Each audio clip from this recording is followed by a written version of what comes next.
It's about history, policy, and impact. A new perspective on current affairs, bringing experience, insight, civility, and scholarship to the urgent issues of today. It's about our past, present, and future. Your host, Pulitzer Prize-winning author and journalist, Douglas Blackman. From the University of Virginia's Miller Center, this is American Forum. Welcome back to American Forum. I'm Doug Blackman.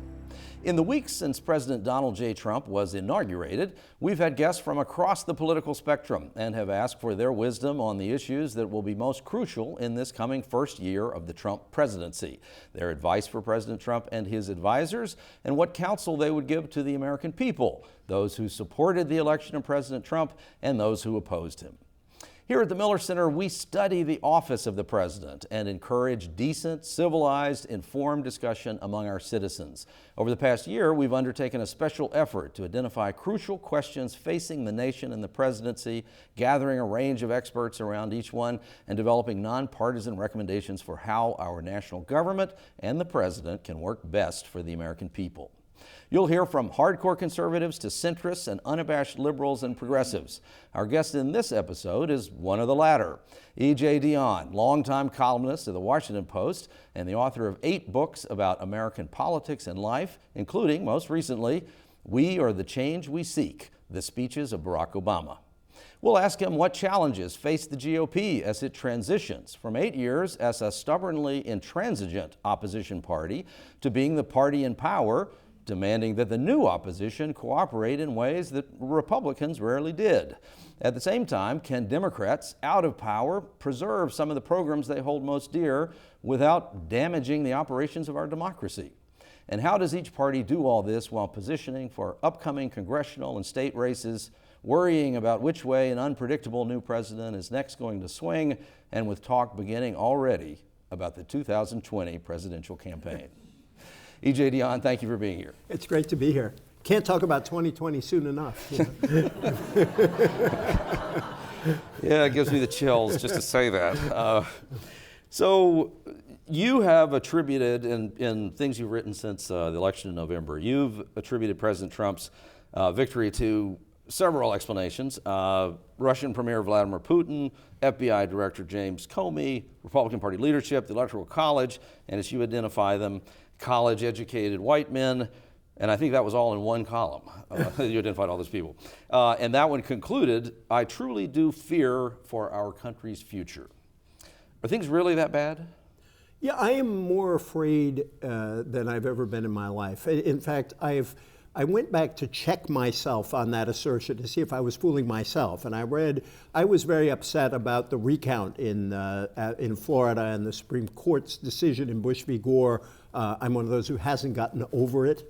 And so I was very critical of George W. Bush, but I actually read columns I wrote after that, and I did not feel about George W. Bush, even though I opposed many of his policies, as I do about President Trump.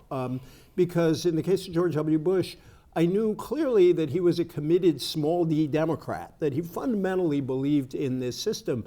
In his inaugural address, which I surprised myself by praising in this old column, my old self, he did speak about compassion, and there was a kind of openness there. With Donald Trump, you do not sense any of that openness. You certainly got none of that in his inaugural address. You got none of that from the period of the election to January 20th, and you're certainly not getting it now. And there is a kind of authoritarian or autocratic side to the way he has spoken during the campaign. If a network said something he didn't like, he talked about threatening their antitrust status. That's not encouraging. Kellyanne Conway's famous line about alternative facts, which I think are simply lies or untruths. And so I worry very much. And then this executive order that he issued at the end of the month, where he, against all of the interests or values of the United States, targeting countries, claiming it's not a ban on Muslims, but then having this provision saying, well, minority religions can come in. This was clearly a Muslim ban veiled as something else. And there are plenty of conservatives and plenty of Republicans who know this is a bad idea. It doesn't make us safe, but it threatens to alienate lots of Muslims around the world who want to support us or are sympathetic to democracy. So I am more alarmed than I have ever felt about any other president. The popular vote did actually go against President Trump. We've seen massive numbers of people out in the streets. His popularity numbers, or his approval rating, looks shaky as an early president. I mean, isn't all of that also a kind of sign that that the system is stable in its own way? I mean, that people are registering their opposition to all of this, and does that mitigate against your sense of danger? The rising opposition does reassure me, and not just because I am critical of the president, but it says to me that the country is mobilized, will not sit back and easily accept what many people in the country see as a violation of rights. So yes, America is America, and that makes me very happy. And we have a tradition of opposition. I suspect the anti-Trump opposition will learn some things from the old Tea Party. And it'll be very interesting to see what people who praise the Tea Party have to say about demonstrators against this president. What do you make of the case that, I mean, there's the simple observation that regardless of any of these other contributors to the outcome of the race, that what it really boils down to is just that the person who loses a race just lost the race because they didn't run fast enough, and that in this case, Hillary Clinton didn't run a winning campaign or was so flawed a candidate to begin with that she couldn't defeat so troubled a candidate as even now President Trump was. What do you make of that argument? Well, there were a lot of people at the time who said only Clinton can beat, only the one person she can beat is Trump and the one person he can beat is Clinton. First of all, because I see the impact of Comey, especially at the end of the campaign, as so strong, I'm reluctant just to say she ran a terrible campaign, because it would have been a just fine campaign if that hadn't happened. She would have carried at least Michigan, Wisconsin, and Pennsylvania, and then we'd be having an entirely different conversation. And look, I have a lot of respect for Hillary Clinton. I think she had, a really important public life, both as a senator, as Secretary of State, as somebody who started her life committed to kids. So I'm not one of those people inclined to run down Hillary Clinton just because she lost an election. In fact, I think Democrats in general are pretty bad about that. Whenever their person loses, they tend to just pillory them, and I'm not into that. On the other hand, if you want to ask me, were there things that campaign should have done differently? Sure. Obviously, they should have campaigned more in Wisconsin and Michigan. I think they should have realized that there was a problem with white working class voters, that she, in Wisconsin, the last time I looked at the exit polls, she had gotten, where their estimate was, she'd gotten 34% of the white working class. Barack Obama got 45%. Democrats don't need to win the whole white working class, but they need a significant share. I think a lot of people who talked about the Obama coalition forgot that that was a piece of the Obama coalition, along with young people, Latinos, African Americans, and others. There have been critics, I think you've referred to some of this in some of your columns, the idea at least, that the Democratic Party has lost touch to some degree with the voters that you're talking about. That maybe it is too much of a Cadillac liberal party, that it needs to get back to a much earthier footing of not just poor African Americans, but lots of other poor kinds of folk, and find a way to talk in a way that they can be heard in West Virginia, and that the inability to do that is a big part of why the party remains vulnerable.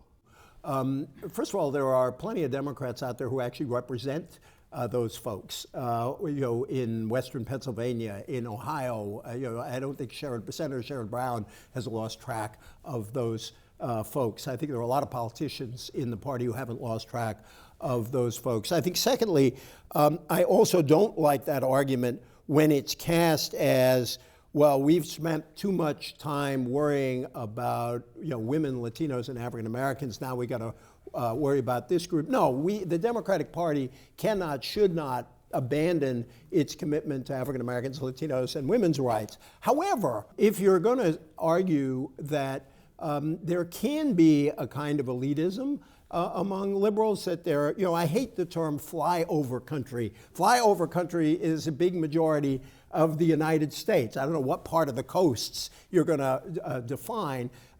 These are great Americans. These are people who were traditionally Roosevelt, Truman, Kennedy, Johnson, Clinton Democrats, who have always looked to government to give them a hand to become self-sufficient, to create the ground on which they can form unions, to help them send their kids to college.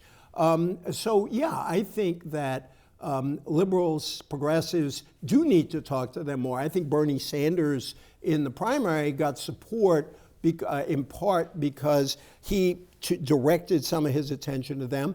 And the sad irony is the Clintons, both Hillary Clinton and Bill Clinton, had been very aware of this constituency, had been very engaged with this constituency. Is Trump's emergence and his bringing into the Republican fold, at least for the moment, a group of voters that traditionally just haven't voted, but bringing in a bunch of new people on their side of the ledger, does that make him the salvation for the GOP, or does he represent that the real GOP has lost the war over its soul? I mean, what does he mean for the GOP? Well, I don't think he's brought in that many new voters, first of all. If you look at the Republican primary, a lot of those voters, some of them were people who didn't vote in primaries but voted in the general election. Trump didn't come out of nowhere. The birtherism that, the notion that President Obama wasn't born in the U.S., created a real following inside the Republican Party and the conservative movement. A lot of Republican leaders knew it was strong and were even reluctant to take on even that idea, which was all made up, which was a lie. And so I think Trump speaks for a substantial part of the Republican Party, and that's why the Republican leadership has been so reluctant to take him on the executive order, barring people from entering the country from that group of Muslim majority countries. There are a lot of Republicans who 5 minutes ago were against that, or let's put it more fairly, 6 months ago, a year ago, were against that. Paul Ryan was against that. Mike Pence, his vice president, was against that. Now there is a real fear on the part of a lot of the Republican leadership to speak out. There have been Republicans who have spoken out, and I give them a lot of credit, people like Lindsey Graham and John McCain and others. And I think this issue will present Trump with a real problem in his party. But I think the Republican leadership right now seems most interested in, as Grover Norquist, the great anti-tax organizer, put it, they're most interested in these two fingers holding a pen, this is, again, I'm following Grover here, to sign big tax cuts and big budget cuts. I count 11 GOP senators and then the independent from Maine, Angus King, who have all taken open positions critical of some of these early steps by the Trump administration. Is there any possibility of some sort of central cooperation, centrist cooperation emerging in the Senate? Over the early period of the Trump presidency, I have been reminded of a line that former Representative Barney Frank used. He represented the district I grew up in Massachusetts. And Barney once said, "The moderate Republicans are always there when you don't need them." And I have been struck that Republicans have taken positions like on Tillerson, where the appointment of Rex Tillerson as Secretary of State, John McCain, Lindsey Graham were very, very critical, and then it turns out they're going to vote for him anyway. And in the early days, you just haven't seen Republicans being willing to break. Now, there are a few. Charlie Dent, the congressman from Pennsylvania, is a good example of somebody I think will be quite independent. He's got a fairly Democratic district, but he's always shown that kind of independence. He wouldn't support Trump in the election. I think McCain and Graham on some issues may just get tired of this. And frankly, I don't understand why John McCain, whose service to our country was demeaned by Donald Trump, cannot just say, there is no reason why I owe this man anything. And I hope he comes to that. So there may be some issues on which this is the case. The internal Republican discussions about Obamacare are interesting. And God bless the whistleblower who gave the Washington Post and other media outlets a tape of that internal Republican meeting about where there's a lot of alarm about what it means to repeal Obamacare. And one Republican member said, if we do the things we're talking about, this will be known as Trump care, and we're going to own it lock, stock, and barrel. And they are discovering that it's easy to say repeal and replace. It's a whole lot harder to replace. And so some of those Republicans, Lamar Alexander's another one, who had been a kind of pragmatic conservative governor in his past, are saying, we need to be more careful here. So maybe once in a while you'll see that. Maybe on some of the budget issues you'll see that. Maybe some Republicans will get cold feet about block granting Medicaid when they see what that does to their own states. I'm hoping there are moments like that. I've been around a long time. I am not someone who judges human beings by their party. There are plenty of Republicans over the years that I agreed with on some things and disagreed with on others, but respected. But I think there's a lot more pressure in that party right now than there used to be to walk in lockstep, and a lot more punishment from what you might call tribal media if you dare to break. You also wrote a column not that long ago that suggested that there might be some good that could come from the Trump presidency. What might that be?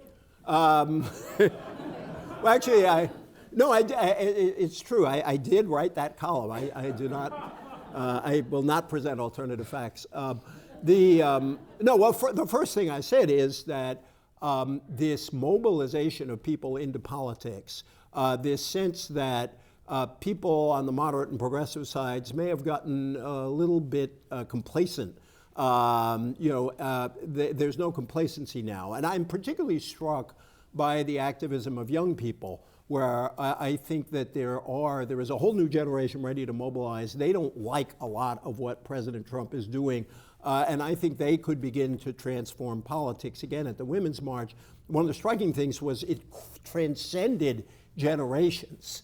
From old people wearing signs like, I can't believe I still have to protest this stuff, all the way down to young people and even kids in strollers. So I think that's a good thing. And as we've said in the course of this conversation, I do think that the interests of people stuck in communities that have been hammered by technological change and globalization do need to be part of the conversation. It would be a powerful good if Trump did not do the damage, I fear, but did call everybody's attention to the fact that there are some deep unfairnesses in the economy that we need to grapple with. One of the most chilling studies done was a study done about a year and a half ago, which showed rising death rates and declining longevity among, I think it was white men between ages 40 and 60. And they were dying from suicide, from alcoholism, from opioids and other problems. And the psychologists called them despair deaths. That shouldn't happen in America. Now, the African American community has gone through much of that in the inner city from the same forces a little earlier. So again, as I said earlier, if we can pay attention to that as a result of Donald Trump, then despite everything I say about him, he might end up doing a good deed. I just worry about everything else he's going to do. Is there any chance that this populist guy who brought in a constituency of white voters, very unhappy white voters, lower on the income scale, who've never been able to get linked up in a serious alignment with poorer African Americans, is there any crazy possibility that Donald Trump could somehow be a party that would connect those constituencies together? I think my honest answer is no. But I admire anybody who holds on to slivers of hope, because hope is the virtue on which faith and love depend. So hope is good. My personal memoir is going to be titled that, Slivers of Hope. That's what I'm going with. Just decided. Yeah, it's going to get to shards and then dots. And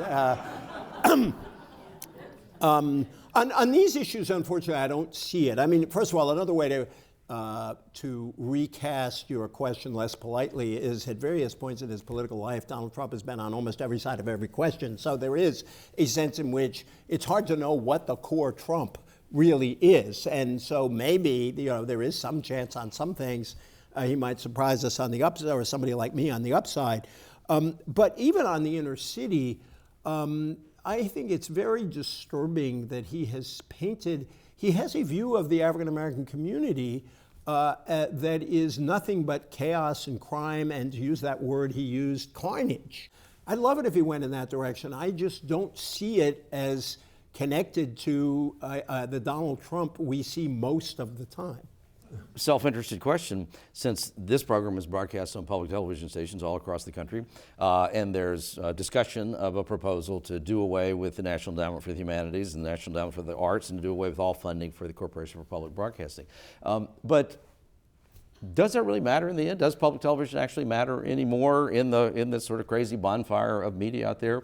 You know, done some work for PBS and a lot of work over the years for NPR. And, you know, by the way, the federal subsidy is a very small piece of all of these budgets. And in many cases, it simply helps keep, it goes to local stations and helps keep local stations on the air, which I think is a useful thing. Now, I freely admit bias here, but I had this bias long before I ever did any work for any of these networks. I thought, you know, my son's first word, one of his first words was Chechnya.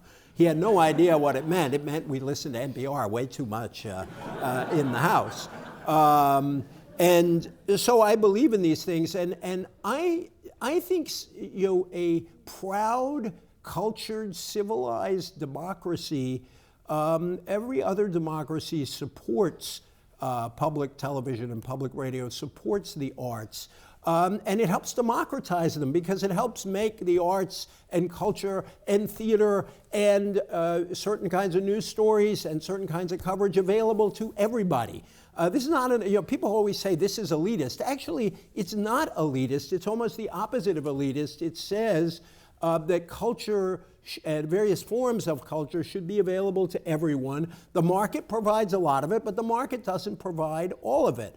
The proposition of this project that this particular episode is about is that the first year of any new presidency is particularly critical, not just the first 100 days, but this first year, and that what happens in the first year sets a pattern oftentimes that a presidency can never really completely alter, though obviously some presidencies have done that. But again, focusing on how important this next first year is for all parties and for the country, what's the stupidest thing, what's the dumbest thing that Democrats could do in the weeks and months ahead in terms of their relationship to the president and the good of the country? What's the worst possible thing Democrats could do? I think if you will, the stupidest thing Democrats could do is to pretend that this is a normal presidency like any other presidency.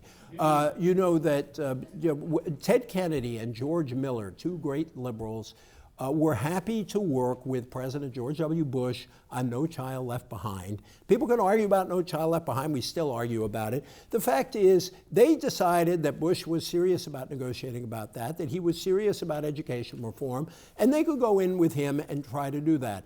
I just do not see Donald Trump as that kind of president unless he shows us. In other words, in Trump's case, given all of the things he said in the campaign, given all the people and groups he attacked in the campaign, I think the burden is on him to say, I'm not the guy you think I am.